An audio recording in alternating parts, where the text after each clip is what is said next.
Alrighty, well, if you've been hanging around with me for a while, you know that I'm not always the most trendy person. I just like to create what I like to create. However, I have been seeing these all over the place. Big hoops are in style. So I'm going to teach you how to make a pair in no time flat that are super, super simple to create. Now, I often hear that people are afraid to work with wire because maybe their hands are older, like I've got older hands, but I find this easy. So we're going to be using a dead soft craft wire, which will make it all super simple. So I promise you, these are super beginner friendly and they're very forgiving. So we're going to start with some 22 gauge craft wire. So you can use any color. For this project, I'm using some titanium, but if you like silver or gold or, copper, whatever you like, you can use whatever you want. But I would prefer that you use dead soft because it's going to be a little bit more malleable. I also have a pair of ear wires. And then I only have 17 6mm beads here, but you do need a total of 34. Now these are customizable. You can make them a little bit larger if you want. You can also make them a bit smaller. But the way that I'm making them, I'm going to be using 17 6mm beads per earring. So you'll need a total of 34. Now I've experimented a bit with different styles of beads. I don't like an 8mm bead because it's just too heavy. And a 4mm bead worked, but it just didn't have the presence that I wanted, if that makes sense. So I found that the 6 round were great. You could use frosted, you could use faceted, you could do whatever you want. But that is sort of what I have played around with, and I have had the most consistent results. And as far as tools, we're going to use our regular 4 tools. We've got a pair of pliers, we've got a pair of cutters, some round nose pliers, and of course my all-time favorite, bent chain nose pliers. If you don't have these, you need these for making jewelry. All right, so let's get started. Okay, so the first thing we're going to do is we're going to cut some wire. And I've sort of experimented a little bit with wire. And again, if you've watched me for a while, you know that I don't mind wasting just a little bit because I find it easier to work with a little bit more than a little bit less. But I've sort of found that the sweet spot is somewhere between 8 and 9 inches. And you can see I measured that accurately, right? I don't measure anything. I just kind of go, yep, I think that'll work. So if you need to measure, then measure somewhere around 8 or 9 inches, and then you'll see what works best for you. I'll just move some of the tools so we can see what I'm doing here. All right, so again, you cannot get much more simple than this. And all we're going to do is load up the beads. And if you want to have different kinds of beads, like if you wanted to mix a couple different stones together so that you had a pattern, like I've got a couple of these. This is just an Aquaterra Jasper that I've got here. And I maybe don't want the 2 dark ones next to each other. So, again, this is your time to shine and do whatever you want to do creatively. Is that a word? Creatively? Creatively. That's the word I'm looking for. I'm not editing that out. I'm going to keep it in because I'm 65 now and the words don't come easy to me anymore. Anyways, it's your time to play and have some fun with things and do what you like to do. So there are no rules when it comes to making jewelry, really. I just think, and I tell people this all the time, just start playing. Play with something. Maybe you'll kill a little bit of wire. It's not super expensive. So just play and have some fun. All right, so you see how long that took. That wasn't very hard at all. Now, we've got our beads all loaded on there, and I'm going to kind of keep them about centered. If your wire is maybe off by like a half an inch or an inch, it doesn't really matter. I have found that I can make it work either way, but you don't want to have really off or it just won't work. Okay, so I sort of find my middle, and then I kind of grab my beads together, and this is, very unscientific, but I sort of just push it together like that. There we go. And now you can see that I've got one that's a little bit longer than the other. And I actually prefer if my left one is a little bit longer. So that kind of worked out perfect. But if it makes you nervous and you're like, oh, well, I don't know which one I want longer, then just kind of give out a little tug and, center them back up again. And there we go. That's a little bit better. That one's not quite as long. But, I don't worry about it. I just make it, whatever happens, I make it work somehow. All right, so what I want to do now is I want to push these beads down, making sure that there's no gaps down here. So I don't want to see any big hunks of wire, like a good 1/4 inch of wire or something. That's about what we want to see, is the way that it looks right there. Now, I pull these top 2 beads down and I get hold of that. So now I know that these beads are pushed down as far as I want them to go.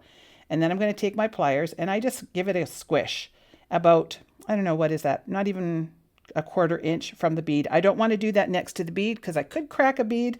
So I'm going to go about maybe 1/8 of an inch or 1/4 inch above. And I just do that to create 2 little tiny divots. And all that is sort of a visual for me to know where to start wrapping my wire. So it's not like it has to look like anything particular. I just know that that's right here in that little divot is about where I want to start aiming for my wire. Now I'm going to take my pliers, and in the one closest to me, I'm going to just bend it over. So I find if I actually make a bend, it makes it a little easier. I then line that bend with the other bend up, and then I start wrapping. Now, if you find that wrapping with your hand is a little too hard, you could grab your bent chain nose pliers and start wrapping that way. But I just find that because we're using a dead soft wire, you don't really need to do that. So I'm going to wrap a few times around, and this doesn't have to look perfect or anything like that because we're going to be wrapping over it. So I want, 4 or 5 wraps, something like that. And then I'm going to turn it over, and with the flush side of my cutters down, I'm going to give that a little snip. Now, if you have a big burr here, in that you've got, I can see that sticking up quite a bit. What I'm going to do is just come in and push that down and get it out of the way because I don't want that sticking out when we're finished. But again, I'm not going to worry about it being perfect in its looks because we're going to be covering this whole part up here. Okay, so now this is what we've got. I'm now going to bend away. I don't want to create a neck there, so I'm just bending right on top of that little wrapped area that we've created. And now I'm going to take my round nose pliers and I'm going to find a spot on here. Now I tend to make my loops sort of around this area, but you can do whatever you want. If you want a really big loop, you can make a big loop. If you want a tiny one, you can go down there. So I'm going to go up and over and down, and then I'm going to rotate my pliers so they're parallel to the table, and then I'm going to pull that tail straight to the back. And now I'm going to take this, and you can see that this is kind of tilted off. I'll try to get it like this so you can probably see how that's tilted off.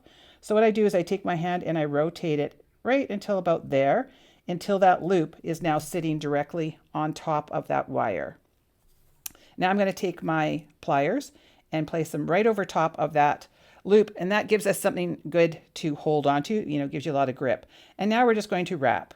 And again, you can make this as neat as you want or as messy as you want. And I tend to go a little messy on this. I want that kind of, messy sort of vibe to it.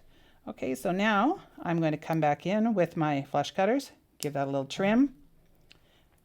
And then I'm going to take my pliers and just push that burr down. I left it kind of long there. You can always cut it shorter so you don't have to worry.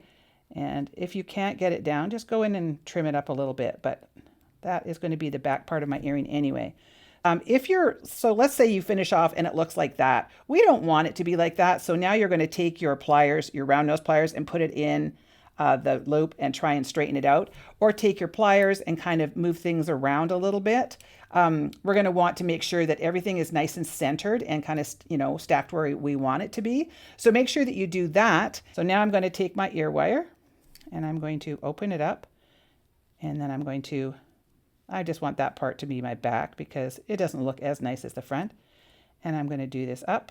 And make sure that when you've got an ear wire like this, or any kind of ear wire, make sure it's closed so that your wire can't slip through any kind of a little hole like that. So I take it and jiggle it back and forth until it's touching. And now you're going to take I'm just going to move all this stuff here. You're going to take it and kind of shape it.